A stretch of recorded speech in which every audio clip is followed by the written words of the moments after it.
Buenas tardes con todos los presentes y con las personas que se están uniendo a este webinar del día de hoy.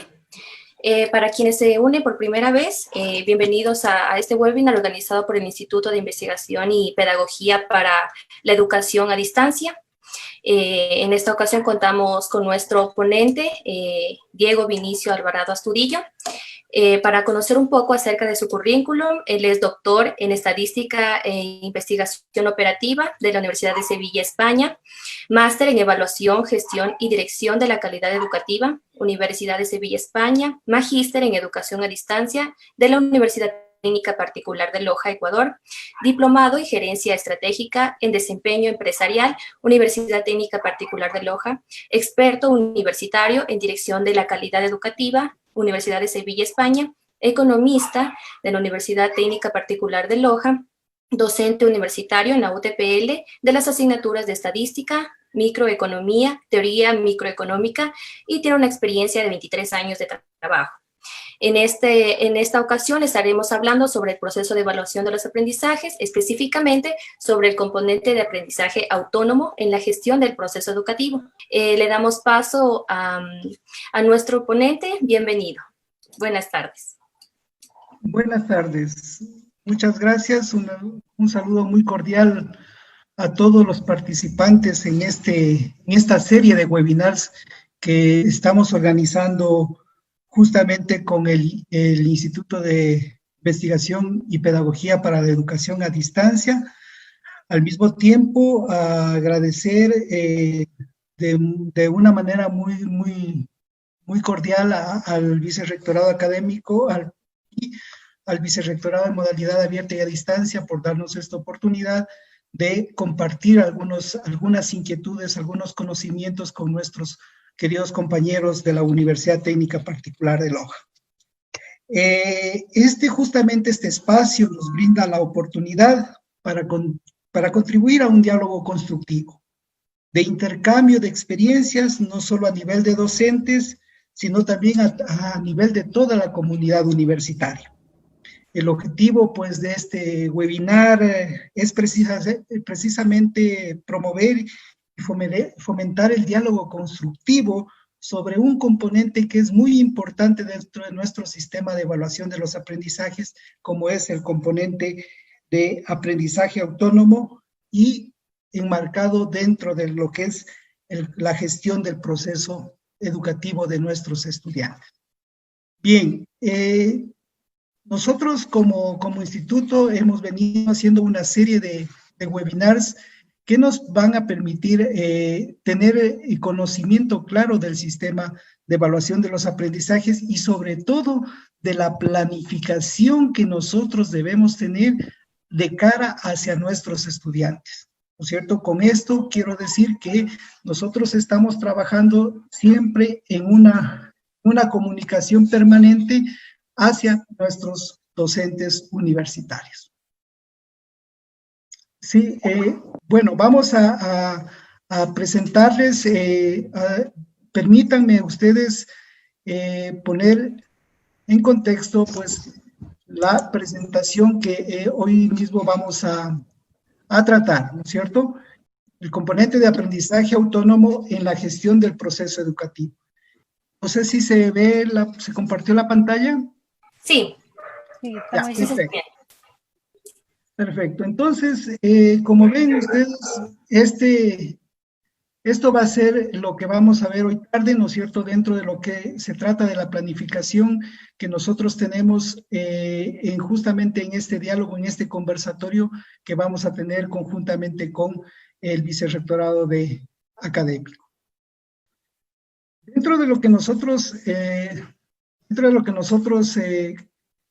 estamos viendo, y ya se ha visto en el webinar anterior, cuáles son los componentes y qué implica cada uno de ellos, ¿no es cierto? ¿Cuáles son de estos? Hemos visto ya el aprendizaje en contacto con el docente, ¿no es cierto? Ya habíamos dicho que es un conjunto de actividades individuales o grupales desarrolladas con la intervención directa del docente, de una forma tanto presencial, virtual, puede ser en una actividad síncrona o asíncrona, ¿no es cierto? comprende todas estas clases, las conferencias, los seminarios, talleres, proyectos de aula, ¿no es cierto?, entre otras, que establezca justamente la planificación docente que nosotros desarrollamos dentro de lo que es un instrumento súper importante como el plan de la asignatura. Luego, pues, en una sesión posterior vamos a tener el aprendizaje práctico experimental, ¿no es cierto?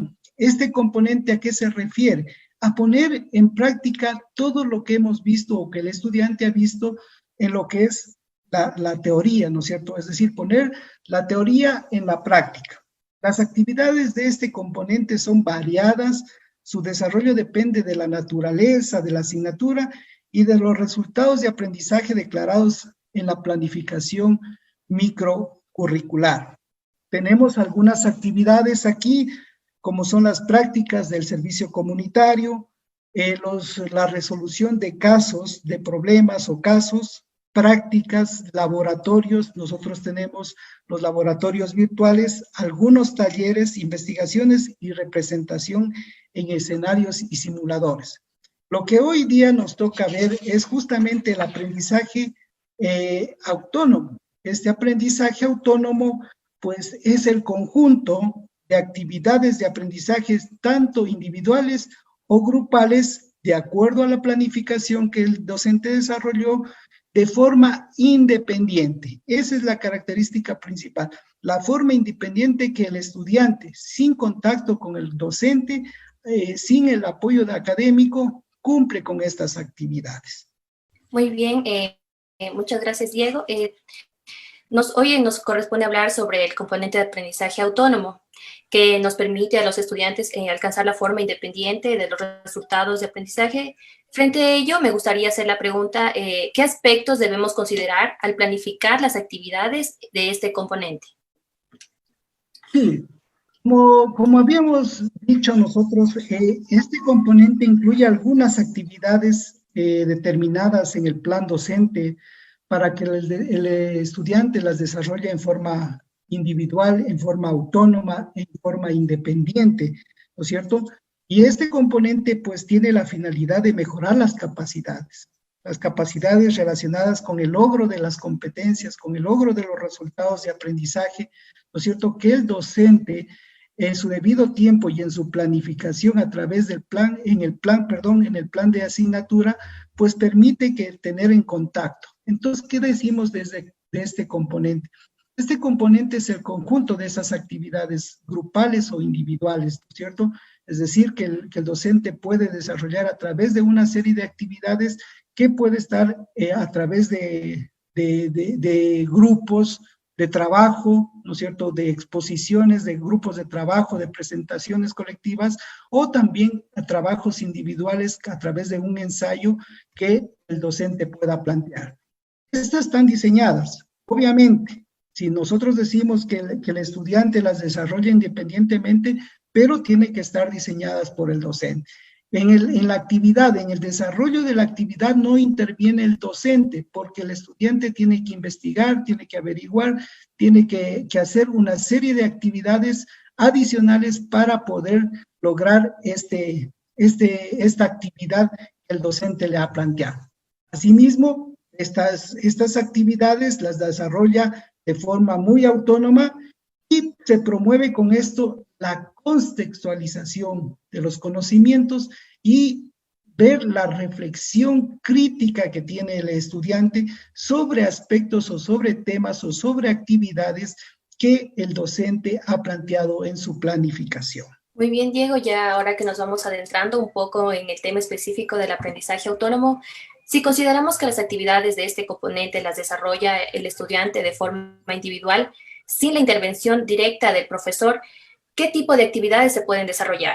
Sí, gracias. Un sinnúmero de actividades entre las cuales podemos plantearnos las exposiciones, ¿cierto? Exposiciones que nosotros hacemos o planificamos dentro de nuestro plan de estudio y le decimos al estudiante averigüe, por ejemplo, sobre la situación laboral de nuestros trabajadores en Loja, por ejemplo, ¿no es cierto? ¿Cuál es la situación laboral?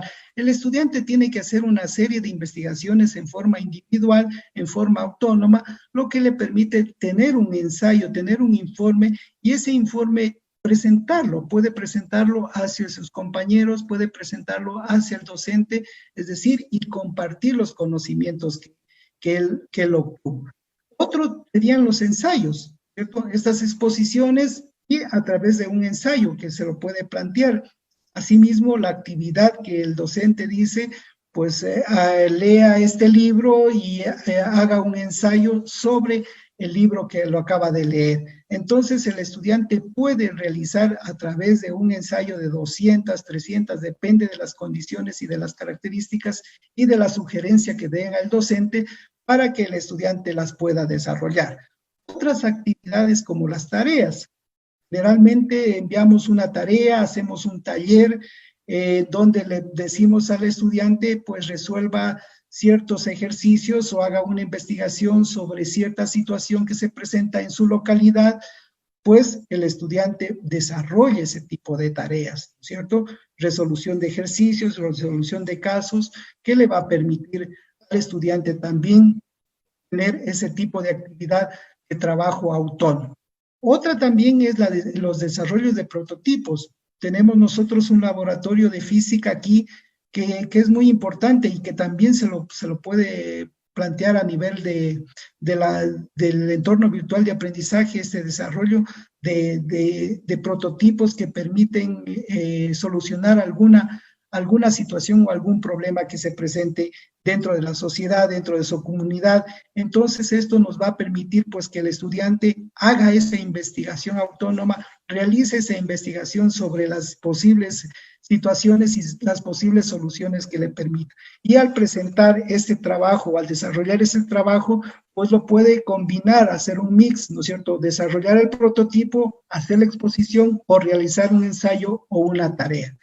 Y también a través de las lecturas. Otra actividad que permite este trabajo autónomo es justamente cuando nosotros planificamos y hacemos esa matriz de planificación de las actividades que el estudiante debe ir desarrollando, pues nosotros como docentes enviamos a que el estudiante lea, ¿no es cierto? Lea el capítulo, lea el tema que está en el texto básico o lea un paper, es decir, una serie de situaciones que el estudiante las tiene que hacer en forma independiente, en forma autónoma para poder realizar este tipo de actividad. Otra actividad también dentro de este componente son los cuestionarios. Los cuestionarios de distintas formas que nosotros podemos presentar, ¿no es cierto? Pueden ser cuestionarios parciales, cuestionarios de evaluaciones presenciales, cuestionarios de autoevaluación, es decir, un sinnúmero de situaciones que durante el proceso de aprendizaje del estudiante va a ir desarrollando. ¿Con el fin de qué? De que logre el estudiante esos resultados de aprendizaje que el docente se planteó al inicio y que también eso contribuya al logro de las competencias que debe adquirir nuestros estudiantes. Ya esto en forma general, como ustedes ven aquí, hay un sinnúmero de actividades, que son presenciales, que se los da en la modalidad presencial, pero en la modalidad abierta hay un criterio muy definido dentro de lo que es esta actividad para el aprendizaje autónomo, ¿no es cierto? Nosotros tenemos muy definido en modalidad abierta y dentro de este componente existen dos situaciones importantes: los cuestionarios parciales y las evaluaciones bimestrales, ¿no es cierto? Estos ya están definidos dentro del sistema de evaluación de los aprendizajes para la modalidad abierta y a distancia. Pero también tenemos otro tipo de cuestionarios, lo que nosotros habíamos hablado sobre las cuestionarios de autoevaluación. Estos cuestionarios de autoevaluación, según la planificación docente, según la guía que nosotros presentamos, pues el estudiante va desarrollando algún tipo de cuestionarios, llámense preguntas dicotómicas, de de preguntas de opción múltiple con una opción, ¿no es cierto?, con una respuesta, ¿no es cierto? Según la planificación que el docente vaya haciendo, se le va poniendo autoevaluaciones para el que el estudiante se vaya calificando, se vaya verificando cuál es su avance dentro de su proceso de aprendizaje. Entonces, esto definido en modalidad abierta y a distancia, cuestionarios parciales y evaluaciones bimestrales, y dentro del proceso educativo otro tipo de cuestionarios que nos permiten verificar el avance de nuestros estudiantes en el proceso de aprendizaje. Muchas gracias, Diego, por su descripción acerca de las actividades de aprendizaje. Agradecemos también a los ponentes que ya se encuentran haciendo sus preguntas a través del chat. En su debido momento las iremos contestando. Y bueno, ahora para seguir con este diálogo, me gustaría conocer si existe algún instrumento que le ayude al docente en su diseño y planificación. Sí. Entre tantos diseños, entre tantos instrumentos que el docente posee, pues nosotros como IPED hemos visto un instrumento que es muy importante y que nos puede servir para la planificación que nosotros tenemos dentro de lo que es la construcción, sobre todo de preguntas, la planificación de los instrumentos de evaluación que nos van a permitir ver el logro de los resultados de aprendizaje. Una de estas es justamente la matriz de especificación. Esta matriz de especificación pues apoya justamente el diseño y construcción de los instrumentos de evaluación. Esos instrumentos de evaluación pues que van a permitir ver el logro de los resultados y el logro de las competencias que se han planificado o se han planteado al inicio. Estas funciones, pues esta matriz de especificación cumple algunas funciones dentro de lo que es la planificación de estos instrumentos de evaluación. Permite principalmente verificar los resultados de aprendizaje, ¿no es cierto? Las dimensiones también a evaluar permite esta matriz de especificación, y también podemos decir que es una estructura teórica empírica sobre la cual basará la construcción del instrumento de evaluación. Si nosotros planificamos previamente, pues el instrumento de evaluación de los aprendizajes va a tener un peso, va a tener una relevancia y va a tener una representatividad dentro de lo que es el logro de esos resultados. Esta matriz debe estar en directa relación con lo que se programó. Punto muy importante.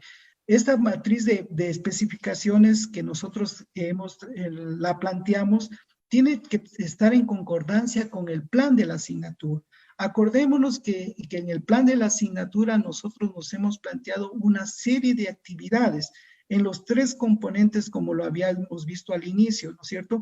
Dentro de estos 3 componentes, el docente puede plantear mínimo 2 actividades, que pueden ser una actividad a través de las herramientas como el foro o otra herramienta, el chat, o una video colaboración, ¿no es cierto? Puede plantear en el práctico experimental talleres sobre dónde va a desarrollar la parte práctica de la teoría, ponerla en práctica, y también actividades como es el componente de aprendizaje autónomo.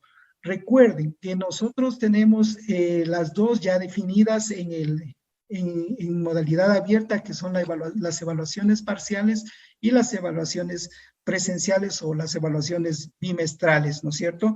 Estas evaluaciones generalmente se las construye a través de cuestionarios de evaluación que van a permitir saber cuál es el avance de nuestros estudiantes. Aquí les presentamos en un esquema la matriz de especificación muy sencilla, muy manejable dentro de lo que es esta planificación. en donde tiene la primera parte la identificación, el departamento, la sección, que eso ya lo tenemos en el plan de la asignatura, ¿no es cierto? Los resultados de aprendizaje del perfil de egreso y el nombre del docente.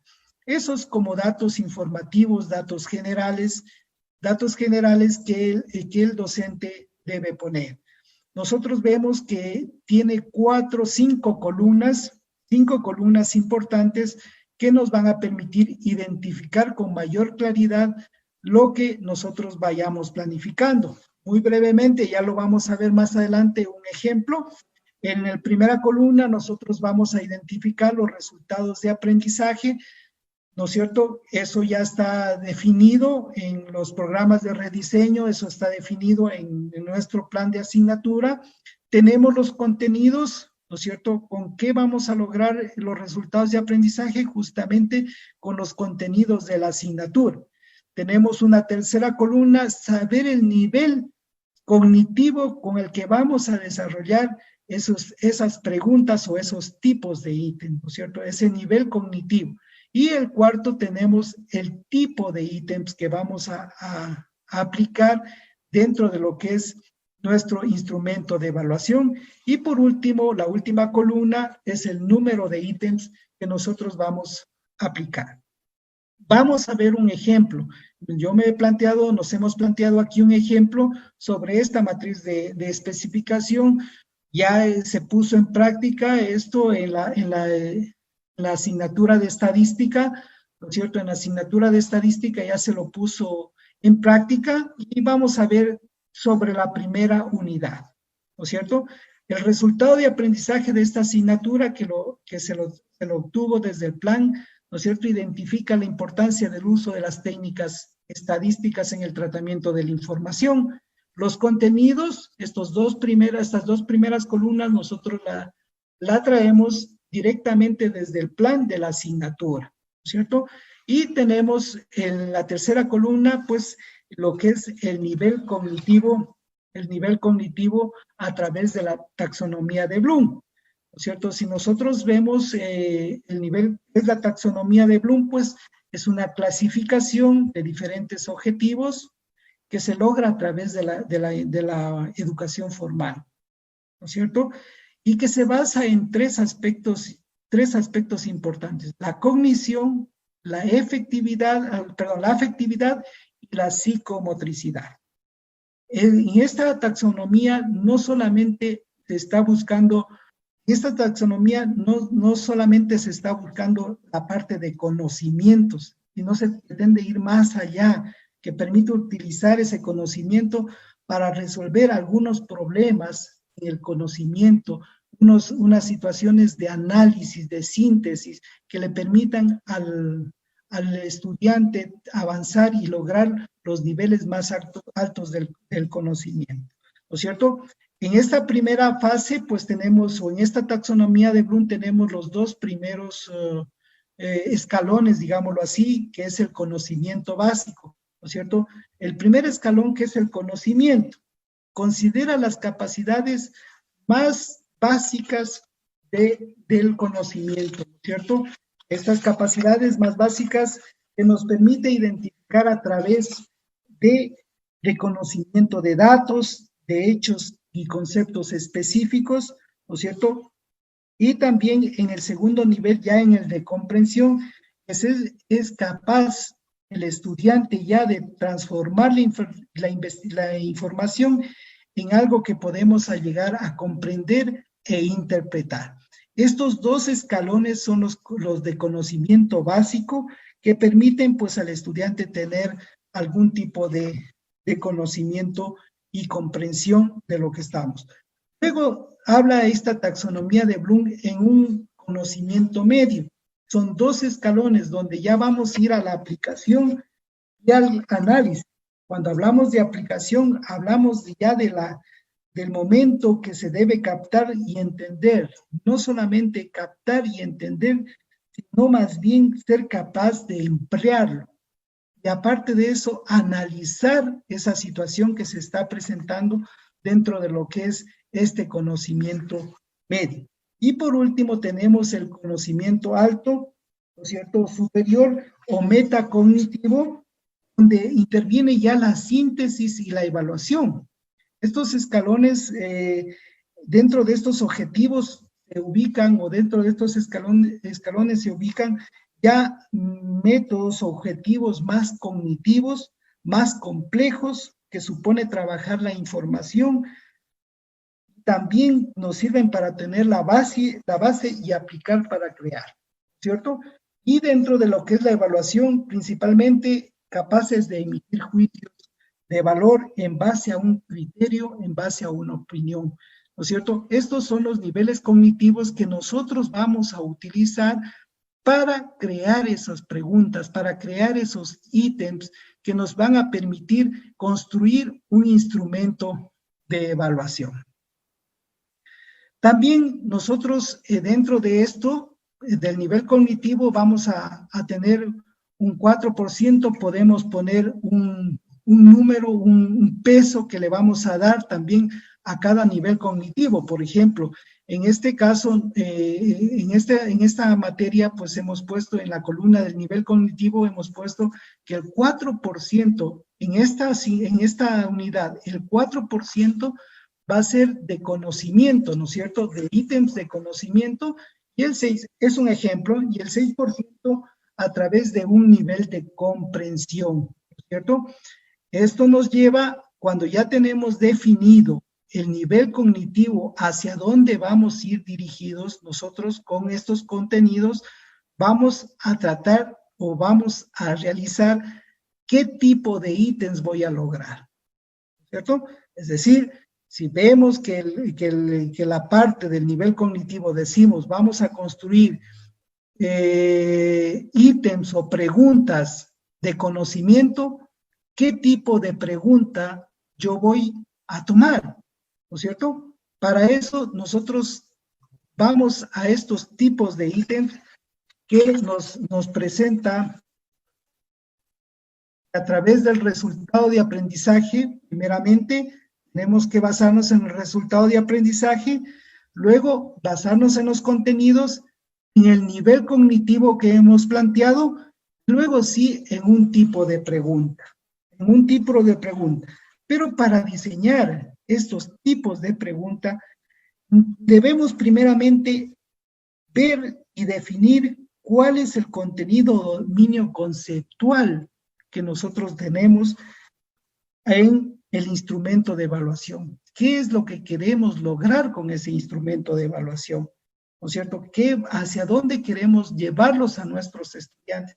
¿Hacia qué resultados de aprendizaje nuestros estudiantes deben alcanzar?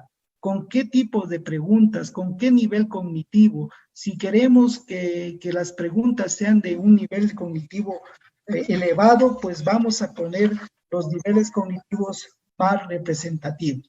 También es importante recordar que estos instrumentos de evaluación van a responder algunas preguntas que se quieren evaluar, para qué sirve la prueba, qué población va a ser evaluada, ¿no es cierto? ¿Cómo se va a evaluar el perfil o el perfil propuesto? ¿No es cierto? Esas preguntas debe contestar este instrumento de evaluación. Esas preguntas deben ir enmarcadas dentro de lo que hizo anteriormente, dentro de la planificación de esta especificación. Resultados de aprendizaje, contenidos, nivel cognitivo, y luego sí, cómo voy a desarrollar esas preguntas. Pero para desarrollar esas preguntas no podemos dejar de lado esta representatividad y esta relevancia que deben tener estos ítems, ¿no es cierto? Ya vimos, ya hablamos, ya se habló el webinar anterior sobre la relevancia, ¿no es cierto? Lo que es más relevante dentro de los contenidos. Eso lo planifica, lo realiza el docente dentro de su experticia en cada una de las asignaturas, y la representatividad que lleva a considerar el número adecuado de ítems que nosotros vamos a plantear, ¿no es cierto? No podemos poner, por ejemplo, un número de ítems dicotómico en todas los cuestionarios, ¿no es cierto? Es decir, debe haber una diversidad de ítems. Para eso nosotros nos hemos planteado algunos tipos de ítems. Por ejemplo, aquí tenemos ítems dicotómicos, ¿no es cierto? Opción múltiple con respuesta, con única respuesta, opción múltiple con múltiples respuestas. Podemos hacer ítems o preguntas de emparejamiento o de relación, preguntas de ordenamiento, de completación, de respuesta corta, multi-ítem, ensayo, ¿no es cierto? Se puede hacer preguntas a través de la redacción de un ensayo, ¿no es cierto? Como habíamos visto anteriormente, donde el estudiante le permite un poco fluir con su escrito, con su razonamiento, con su capacidad de sintetizar, de resumir y de evaluar los contenidos de un tema específico. En definitiva, cuando nosotros hablamos del instrumento de evaluación y cuando vamos a construir el instrumento de evaluación, pues vamos a tener que considerar 4 cosas importantes. Lo que es el rigor, ¿no es cierto? El rigor en la construcción de este instrumento de evaluación, siguiendo estos pasos que nosotros hemos visto. Nosotros no podemos realizar un instrumento de evaluación si no nos fijamos en los resultados de aprendizaje, si no nos fijamos en los contenidos que nosotros vamos a plantear, si no nos fijamos en el nivel cognitivo hacia dónde queremos llevarlo. Generalmente, como docentes, queremos llevarlos a los niveles más altos, como habíamos visto, ¿no es cierto? Al nivel de síntesis, al nivel de aplicación. Para esto necesitamos plantearnos unas buenas preguntas, ¿no es cierto? Muchas de los resultados hemos visto que a través de preguntas como las dicotómicas de verdadero o falso, ¿no es cierto? Si es que está bien planteada, si es que está bien elaborada, podemos llegar a un nivel alto, a un nivel de evaluación, ¿no es cierto? Depende de la experticia y depende de la capacidad del docente para plantear este tipo de preguntas. Pero con este tipo de preguntas sí podemos llegar a los niveles más altos de conocimiento, ¿cierto? Y también, pues, también puede decir que este tipo de instrumentos de evaluación deben tener una confiabilidad, deben ser confiables a través de esas 2 características que habíamos nombrado anteriormente, la representatividad y la relevancia. También necesitamos o tienen como función principal es la exigencia que deben tener este tipo de instrumentos. No plantear cualquier instrumento, porque imagínense en una evaluación, planteamos un instrumento de evaluación bastante fácil, bastante obvio, ¿no es cierto? Con distractores que son demasiadamente obvios, y luego cuando van a la evaluación presencial o cuando van a los cuestionarios parciales, el estudiante se encuentra con otro tipo de instrumento, de preguntas. Entonces, allí hay una confusión. En la autoevaluación tomamos fácil, en las parciales medio y en las presenciales mucho más difícil. Entonces, hay que considerar esa concordancia dentro del proceso de aprendizaje del estudiante, cómo vamos avanzando, cómo lo estamos preparando para que el estudiante, cuando vaya hacia la evaluación presencial, esté capacitado, esté preparado tanto académicamente como mentalmente para que no sufra un revés dentro de lo que es la evaluación presencial. Y también este instrumento de evaluación a través de la utilización de este tipo de preguntas debe ser eficiente.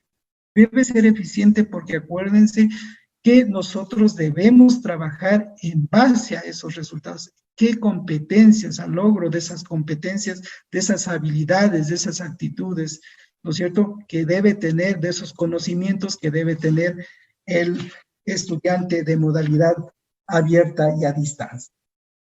Bueno, muchas gracias, Diego, por sus palabras. Gracias a todos. Para las personas y los participantes que quieran revisar este webinar, también los invitamos a que visiten la página de Facebook, LIDUTPL. Ahí se encuentra nuestra transmisión en vivo por Facebook Live. Y bueno, los esperamos la próxima semana con otra temática más de esta serie de webinars organizados por el IPED y el Vicerrectorado Académico. Les agradecemos y que tengan una buena tarde a todos. Muchas gracias a usted también, Diego, por su participación.